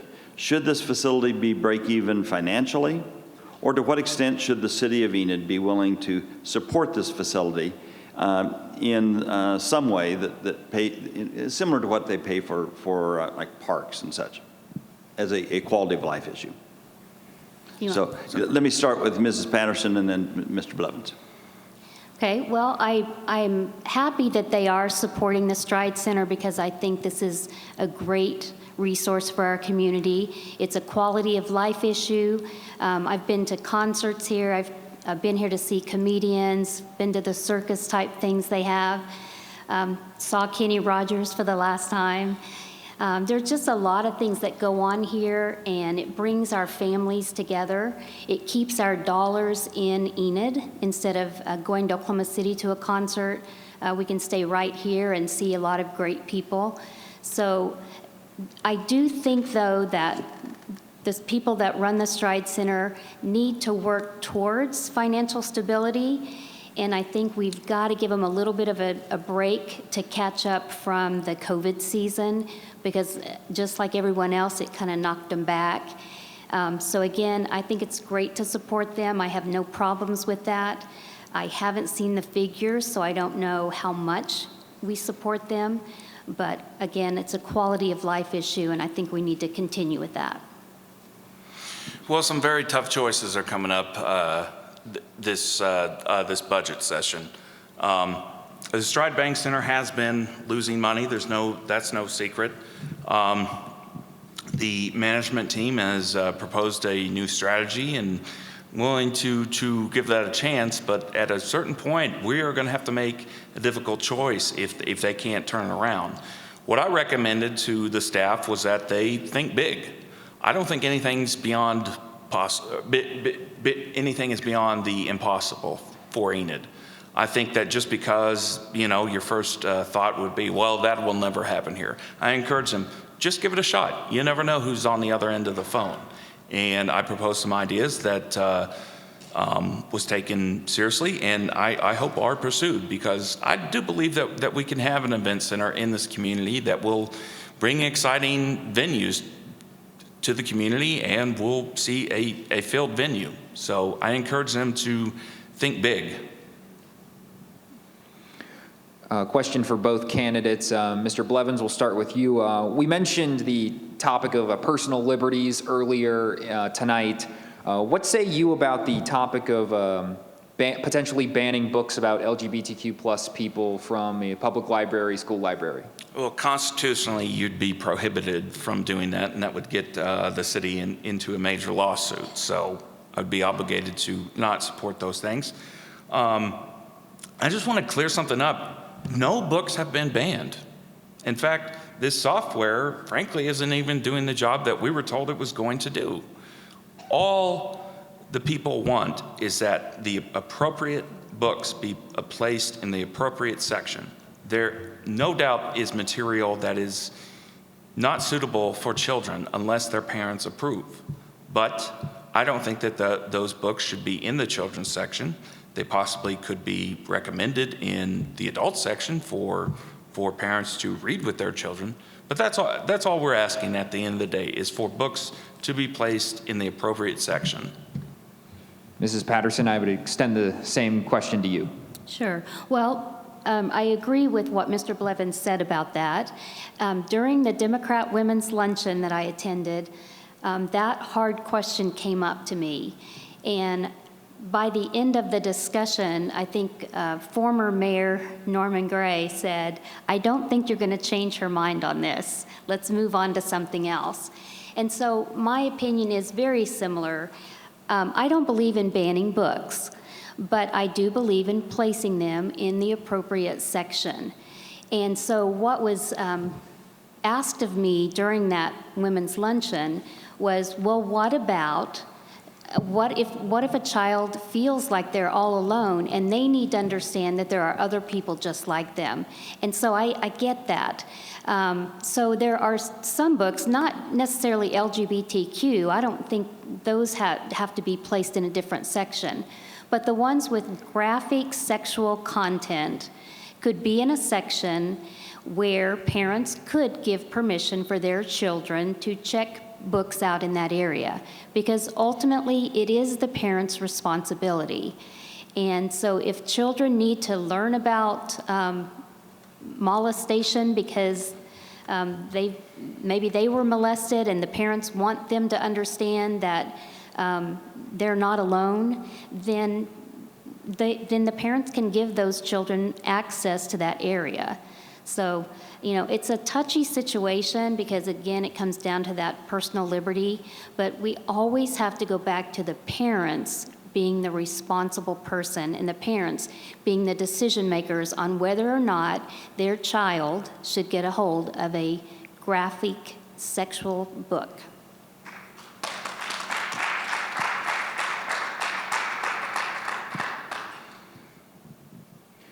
We talked a little bit earlier about quality of life, and we'll start with Mrs. Patterson. Both of you have talked about improving the quality of life in Enid. So what more or different should city government do to improve quality of life? And please be specific, if you may. Okay. Well, first of all, the government is there to provide opportunities that an individual couldn't. I couldn't go out and create a trail system. I don't have that kind of money. So the government creates that for us to enjoy as citizens. And I love the trail system. It's right out my back gate, right next to that wheat field that I talked about earlier. I think we've done a good job with our quality of life issues that are out there. But one thing that I would specifically like to work on is things for our teenagers to do in a safe, healthy environment where they don't feel led to go out drinking and partying. We give them other things to do, places that they can socialize. Right now, a lot of places, if a bunch of teenagers showed up to just socialize, they probably eventually end up getting kicked out of there.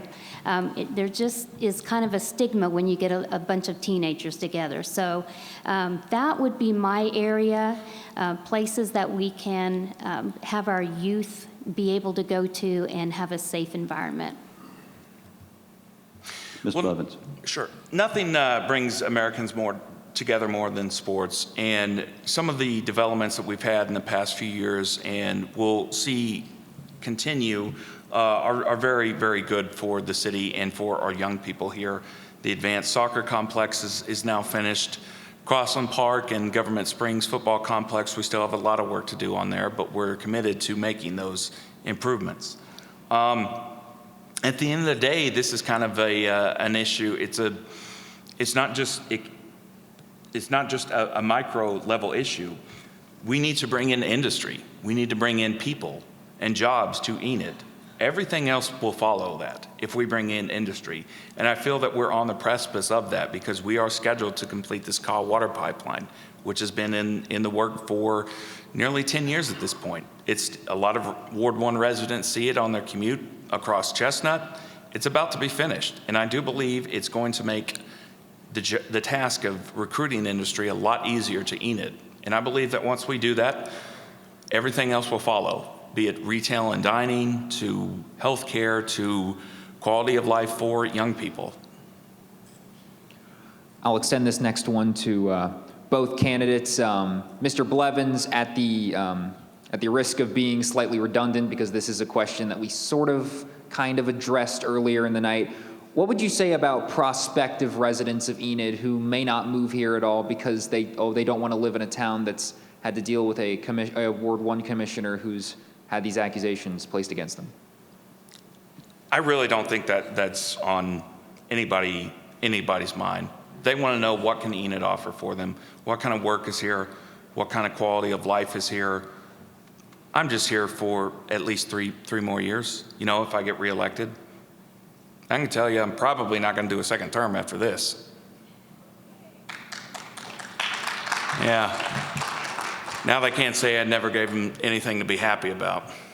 Mrs. Patterson, I would extend the same question to you in the sense of what would you say about prospective residents not wanting to move here because of what the community's had to deal with in regards to this controversy? Well, I can only speak again from my point of view. That's not anything that would keep me from moving to a community just as an individual. Now, as a company, I might think about that when it's the government that's involved. But as an individual, I can go in and make a difference in that community and maybe change the tide if there was actually a tide that was happening. This is just one individual position on our city council board. And so I just think we all can work together, and we don't have to have a big protest to take care of this situation. We use our voting to take care of issues that we have, and so I would just encourage everyone to consider that. Thank you. This is a question that was really addressed to Mr. Blevins. If indeed you believe in equal protection and to all citizens in Enid and representation of all citizens, why would you use the terms in a city hall meeting referring to liberal residents as miscreants and misfits? In the Republican Women's Forum, saying I'm not going to party in the park with perverts, or campaign literature referring to unhinged radicals and lunatics and their liberal allies? I don't believe I've said those things in a city council meeting, certainly on a campaign trail. But campaigning is a different animal, and you know, the gloves come off during campaigning. But as a commissioner, I'm going to do my job. I'm going to represent all citizens equally, respect them as fellow citizens, and respect their rights. Again, I defended their rights in the Marine Corps, so. Okay, and I morphed a couple of questions, and that may have led to some unclear. Some comments were made in a city meeting, some were at a Republican Women's Forum, some were on campaign literature. And Mrs. Patterson, how would you address the concern about about word choice and representing all people? Well, I think you just always have to watch your language for offensive type things that might be said, and just reiterate that I am a person who listens. I'm a good listener, always have been, and I will respectfully listen to everyone, regardless.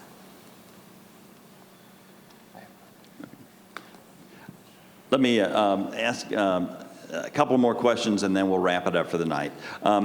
One that had been addressed again from the community. A lot of area cities have developed water parks or indoor-outdoor pool recreation complexes. Like Pox City has the Hub H2O and the Seven Clans in that area. Woodward has Crystal Beach. Alva is redeveloping its Hatfield Park pool. Enid has Champlin Municipal Pool. Should the city of Enid invest in some type of water park or indoor-outdoor pool recreation complex, what would or wouldn't you support? Mr. Blevins? Well, we're certainly going to have the access to that water once the Call Water Pipeline is finished. I'm all about making, as a city, Champlin Pool, making improvements on that, doing what we can. I would even, as far as a water park, something to replace Big Splash. I ultimately feel that that is going to be up to the private sector. We can certainly offer some incentives because that would fill a void in our community. We do have a number of great splash pads throughout the city. So I kind of feel overall that's certainly an issue that is the private sector is going to handle that a little bit better than city government. And I do agree with what he said. We've got the splash pads, and we've got the Champlain water, or the Champlain pool. The water park was great. That was just a few blocks from our house, and we spent a lot of time there. But the liability that the city would take on is probably not going to be worth it. But I agree also that there could be some incentives to bring one back to Enid. It does surprise me that Ponca City can have that, and we can't support that. So I think there are certainly things that need to be looked into, because I agree that it's a big summertime activity and kids need that. We have a few other questions that were very specific and really targeted toward one or the other of you about some past representations or comments. We would hope that you would stay around for a little bit after this meeting and might be able to address those. But we have reached that time in the evening that we promised to wrap it up. So Frank, would you take it from here in the closing comments? But a big thank you to all of you who've attended, your many questions you funneled into our news panel, and thank you, Jeff and Colby, for your work, and thank you very much to our two candidates. We'll start with our 1-minute closing statements, and Mr. Blevins, we will start with you, sir. Thank you, Frank. I've knocked on a lot of doors the last few months, and there was one experience in particular I will not forget. I knocked on this lady's door, and she answered, and she immediately recognized me. And the first thing she said to me was, "I'm so proud of you for standing your ground." She went on to tell me that she had been waiting her entire life to see someone that she voted for not cave in under pressure.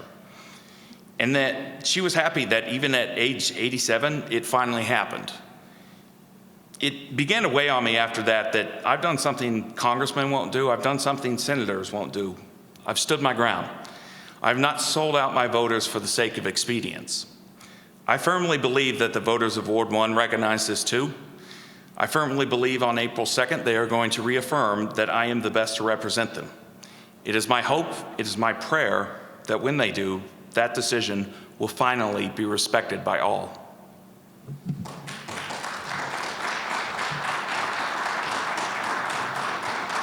And Mrs. Patterson, your closing statement. All right. First, I want to thank everyone who showed up tonight, as well as those who are watching online. I know your time is valuable, but you also recognize that this recall election is extremely important to the very fabric of our community. The voters in Ward 1 have been given another opportunity to elect their representative. Through a petition, the people said loud and clear, "We want a redo." While I believe in second chances, my opponent has not been forthcoming in his continued association with members of the white nationalist movement. The rest of the information I have on here has already been spoken about, so I won't cover that, but it was about the large donation from the Texas man. But another important piece of information came from a text in a chat room between members of that group. And I quote from that text, "I agree with the argument that the GOP cannot be changed from the bottom up. However, I do not believe in discouraging our guys from getting elected into smaller offices such as city council, county commissioners, even state legislators. Basically, positions where one can fly under the radar, yet still be effective," end quote. I fear that his recent past puts our Air Force Base at risk and jeopardizes our ability to recruit businesses to Enid. There is no place for hate in Enid, and if elected, I will work hard for the people who love this community as much as I do. Let's bring the national spotlight to Enid because of the good people we are and the good things that we do. because it really does matter. And I humbly ask for your vote on April 2nd.